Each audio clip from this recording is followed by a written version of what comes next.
a chance to listen really well? Well, first of all, you ask good, well-prepared questions. You see, amateur salespeople walk in and they say whatever they can think of, whatever falls out of their mouth.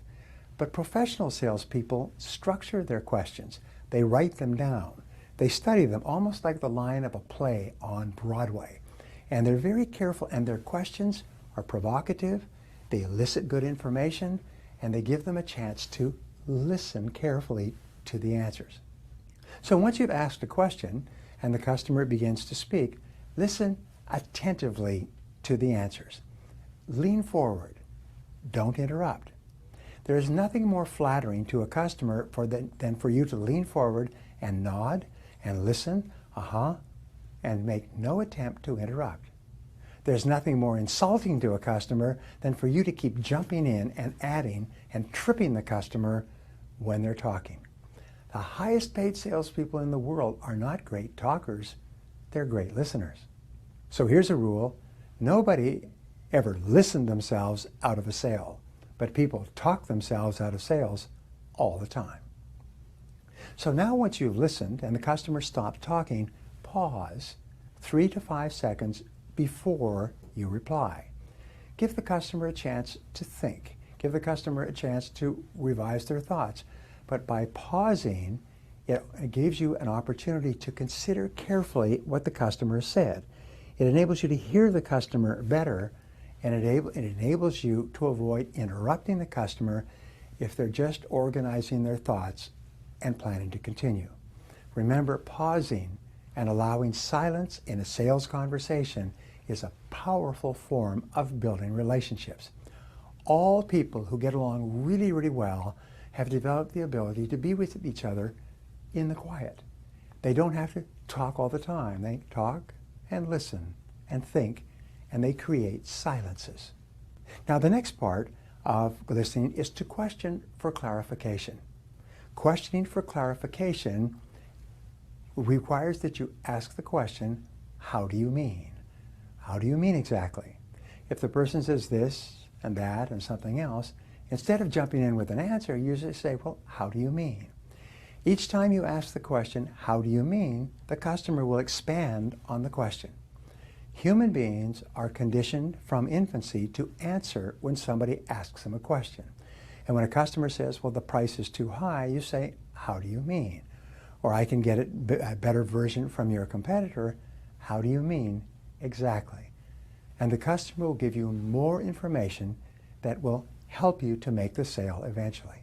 Now, here's one final point with regard to questioning for clarification, is that the person who asks questions has control. Let me repeat. The person who asks questions has control. As long as you're asking questions, the customer will be answering, and you have complete control of the sales conversation. And as you listen, you build trust. And as you build trust, you start to move closer and closer to the sale. The next part of listening is to feed it back, to paraphrase what the customer has just said in your own words. You say, for example, well, let me make sure I understand what it is you're looking for. Or let me be sure I understand what your concern is, or why you want to do it this way. And then you repeat back what the customer has said in your own words. This is often called the acid test of listening. This is where you prove to the other person that you were really listening closely to what they said. Now, here's another powerful technique, is have a notepad open, and when the customer is speaking, make notes. Customers love it when people write down what they're saying, because it means that you think that what they're saying is important. If you think that what they're saying is important, it means you think that they are important. If you think that they're important, their self-esteem goes up and they like themselves more. When they like themselves more, they like you because you're the one who's making them feel so good about themselves. And you get all of those benefits from asking questions and listening and taking notes. Now, here's some rules for building high-quality relationships. The first is that the sale begins when the customer says yes. When the customer says yes, this is when you have to work even more to make sure that the customer is happy and continues and concludes the sale. Remember, for most products and services, there's a 72-hour waiting time where the customer can cancel the order. So when the customer says yes, this is when you go to work even harder to make sure the customer is happy. Now here's a second discovery. When the customer agrees to buy from you, the customer feels that you owe him or her something. It's almost like you owe them a debt because they've done you a favor. Your account with the customer is now in a deficit position. So what do? What you have to do something nice to thank the customer, to cause the customer to feel that you are now even. So what do? Well, you do something quickly to reassure the customer that he or she has made the right decision. You send a thank you note or a present immediately. You send a thank you email even before that. You pay even more attention to the customer than before. Don't make the mistake of making a sale and then just forgetting about the customer. You really work hard to take care of the customer after the sale. And then you set up a regular callback schedule and you follow that schedule. Call them once a week, once every 2 weeks, once a month. Ask them, how often would you like me to call in on you to make sure that everything is okay? And they'll tell you, well, if you called me once every 2 weeks, that would be great. You can send them an email, send them a phone call or a voicemail, or once a month or so, you can actually drop in physically if the sale is big enough. Now, everything in selling today is relationships. It's 85% of the sale. So your job is to become a relationship expert. All top salespeople are really good with other people. Top salespeople know that the quality of the relationship is determined by the amount of time and energy that they invest in that relationship. The only way to increase the value of a relationship is to invest more time in that relationship. So top salespeople are always looking for ways to reassure their customers that the relationship is important to them. The more emphasis you put on your sales relationships, the more sales you will make and the more successful you will be.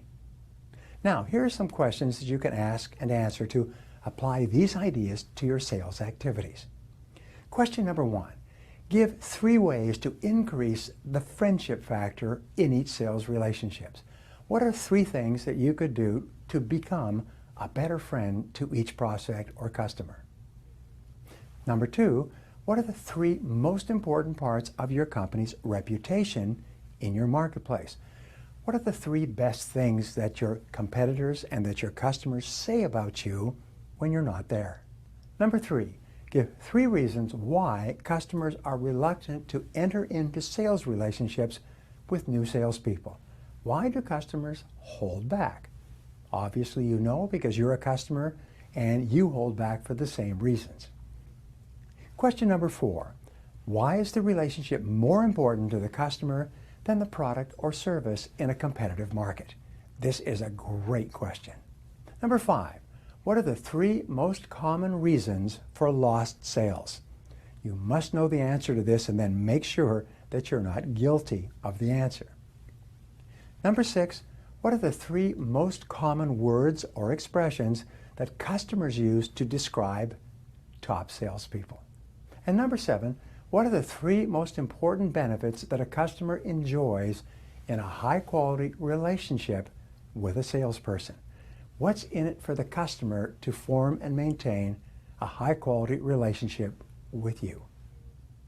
And finally, what 1 action are you going to take immediately as a result of what you have learned in this session to build and maintain better relationships with more people?